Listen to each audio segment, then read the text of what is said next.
अध्याय 2 असहाय कमीना। वह कैसा दृश्य था।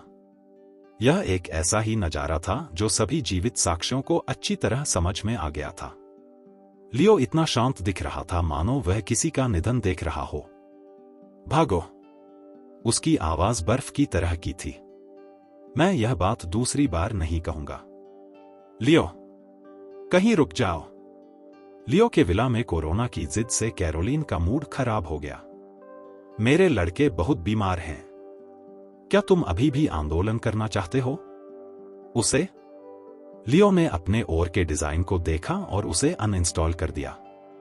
रेमंड अधूरा से जमीन से उठाया, अपने अंतिम दरवाजे से भरी थी। अगर तुम नहीं जाना चाहते, उन्होंने कहा, तुम्हें ऐसा करने की जरूरत नहीं है। उसकी टांगों ने 2 को तोड़ दिया और उसे विलियम के सामने दीन टेक कर महराज को मजबूर कर दिया। उसके 6 अंगरक्षक दोनों ओर से चले गए और एक क्षण में लियो को घेर लिया गया। लियो, भागो! डर गए, गैरी ने चिल्लाकर कहा। लियो ने ऐसा खुलासा किया कि उनकी बात नहीं सुनी गई। वह अंगरक्षकों की ओर पीठ करके शांति सेवा कर रही है। बेवकूफ! रेमंड ने अनारक्षित किया। इस बीच कैरोलिन बिना कुछ बनाए रही। 2 अंगरक्षकों ने लियो को बाई और डैडन ओर से घेर लिया और दोनों ओर से उस पर हमला कर दिया। जैसे ही उनके हाथ उन्हें पकड़ने वाले थे, लियो ने अपना सिर घुमाया और एक तेज, भयंकर मुक्का मारा। उसकी मुट्ठी सीधे बाएं ओरडे को गार्ड के चेहरे पर लगी। अंगरक्षक ने पीछे की ओर ऐसे छलांग लगाई मानो उसे किसी ट्रक ने टक्कर मार दी हो, जिससे उसका दोस्त भी उसके पीछे गिर गया और सिद्धांत हो गया। पूरा मेडिकल में स्टूडेंट छा गया। कैरोलिन और रेमंड ने अविश्वास में लियो को देखा और पतली कर ली। ऐसा लग रहा था जैसे वे कोई घूम रहे हों। राक्षस!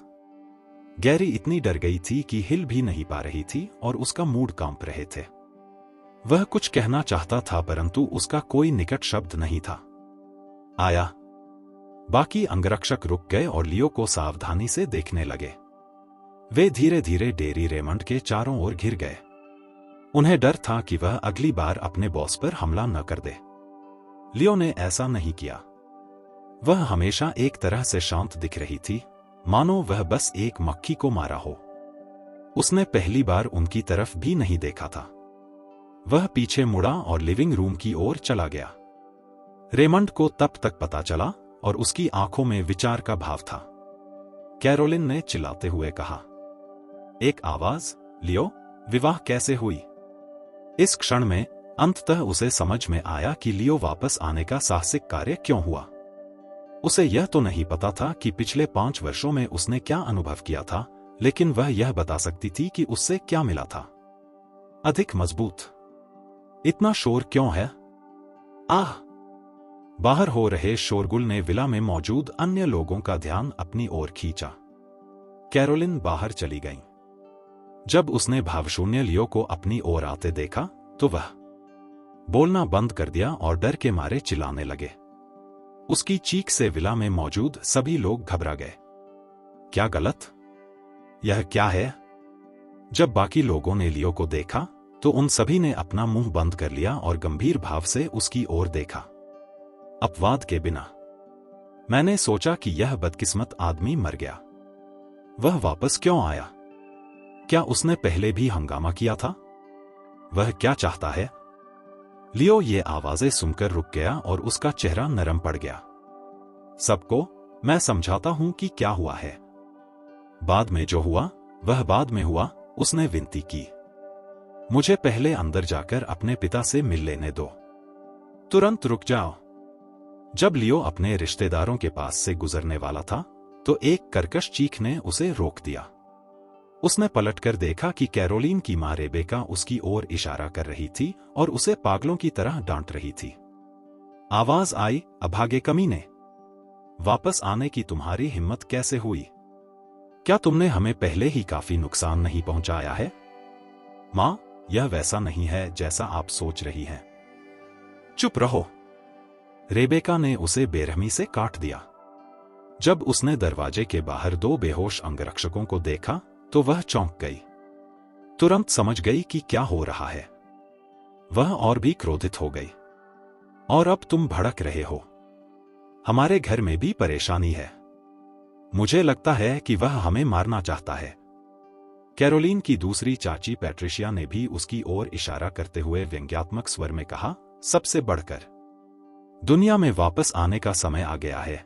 तुम तब वापस आए जब विलियम मरने वाला था। तुम क्या हो?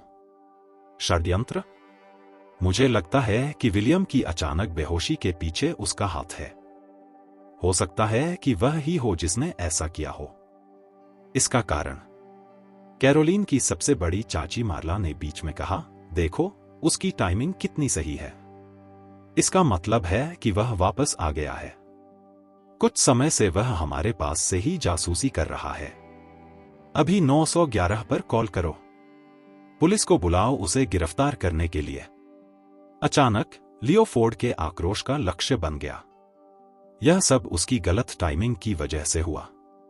विलियम अपनी गंभीर बीमारी से हाल ही में बेहोश हुआ था और अस्पताल में भर्ती था, मृत्यु के कगार पर। इस समय लियो के शुभ आगमन पर किसी के लिए भी संदेह न करना कठिन था। लियो ने बहस नहीं की और गर्मागर्म आरोपों के सामने चुप रहे। रेमंड ने जब यह दृश्य देखा तो उसके पीले चेहरे पर धीरे धीरे रंगत लौट आई।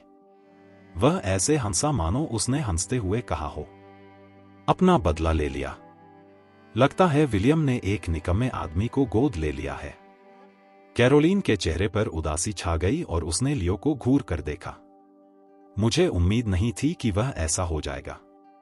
अचानक लियो ने अपनी लंबी चुप्पी तोड़ी और कहा, मां, कैरोलिन, सभी लोग।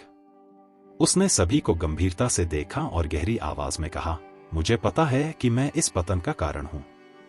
फोर्ड्स में 5 साल पहले हुई घटना। यह सब मेरी गलती थी।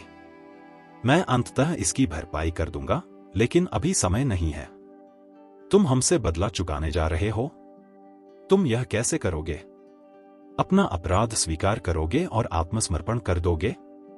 कैरोलिन की चाची ने तिरस्कार से कहा, चलो इसे सीधे समझ लेते हैं। अगर तुम फिर से मर भी जाओगी तो भी तुम ऐसा नहीं कर पाओगी। अपने पापों का प्रायश्चित करो। बिल्कुल, कैरोलिन के चाचा ने भी यही कहा। इसके अलावा अस्पताल ने कहा है कि विलियम आज रात से ज्यादा नहीं जी पाएगा। आप कैसे हैं? उसे बचाने जा रहे हो? चाचा, चाची, बस करो। मेरी मां यहां है। कैरोलिन को अपने पिता के मरने के बारे में सोचकर आंखों में आंसू आ गए।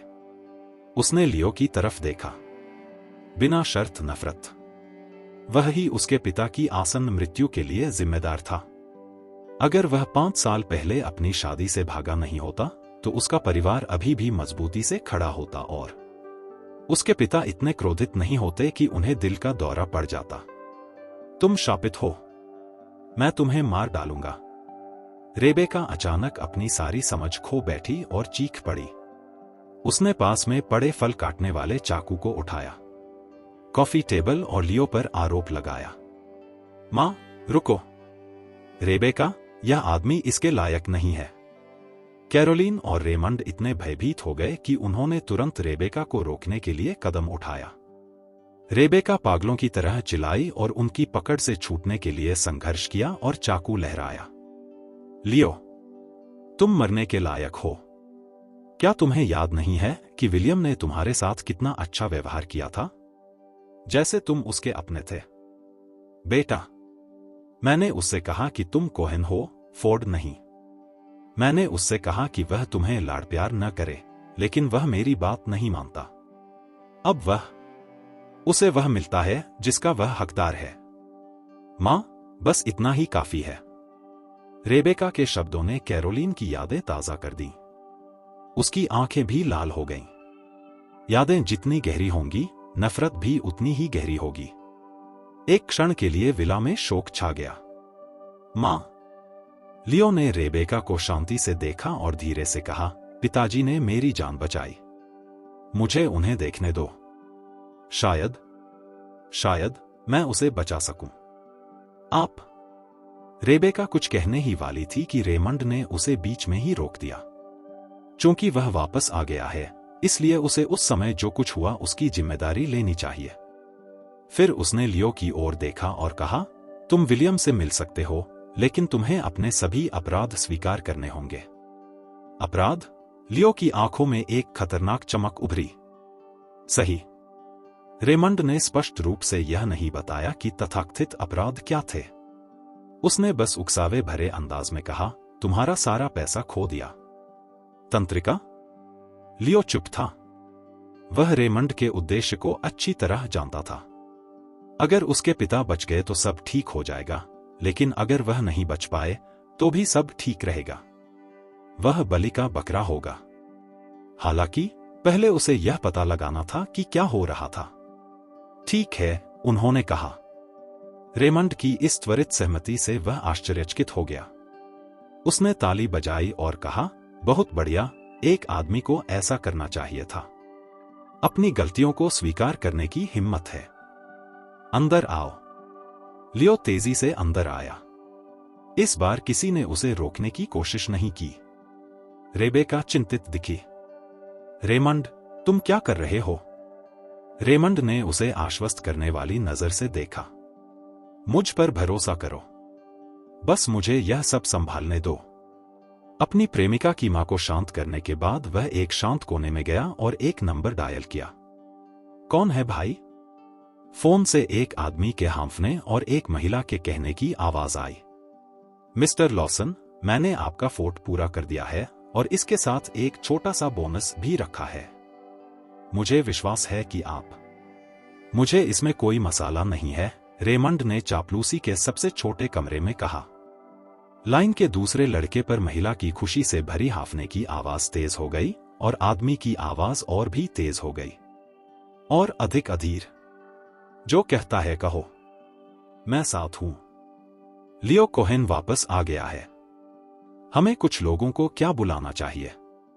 रेमंड के चेहरे पर एक अलौकिक सी मुस्कान उभरी और उसने अपनी गर्दन पर काटने वाला लिया। अध्याय 3 लॉसन। लियो दूसरी मंजिल पर मास्टर बेडरूम में गया, जहां एक अधेड़ उम्र का आदमी बैठा था, जिसके बाल सफेद थे। वह कमजोर कनपटियों और कमजोर सांसों के कारण बिस्तर पर पड़ा था। उसका नाम विलियम फोर्ड था। विलियम की आंखें बंद थीं और वह बेचैनी से सांस ले रहा था। लियो की आंखों में जानलेवा क्रोध चमक उठा। 5 साल पहले उसके पिता बहुत स्वस्थ थे, लेकिन अब उनकी हालत ऐसी हो गई है। वह विलियम की नब्ज टटोलने के लिए उसके बिस्तर के पास बैठ गया। लेकिन इससे पहले कि वह कुछ कर पाता, कैरोलिन अंदर आई और उसे खींच कर ले गई। तुम क्या कर रहे हो? क्या आपको अचानक से लगता है कि आप डॉक्टर बन गए हैं? मैंने पिछले कुछ वर्षों में कुछ चिकित्सा संबंधी तरकीबें सीखी हैं, लियो ने मुस्कुराते हुए जवाब दिया। क्या तुम मेरे पिता को मारने की कोशिश कर रहे हो? अप्रत्याशित रूप से लियो के जवाब ने कैरोलिन को अपनी आवाज एक सप्तक तक बढ़ाने पर मजबूर कर दिया। आप डॉक्टर की तरह व्यवहार नहीं कर सकते हैं, क्योंकि आपको कुछ बुनियादी चिकित्सा ज्ञान है। क्या आपके पास चिकित्सा लाइसेंस भी है?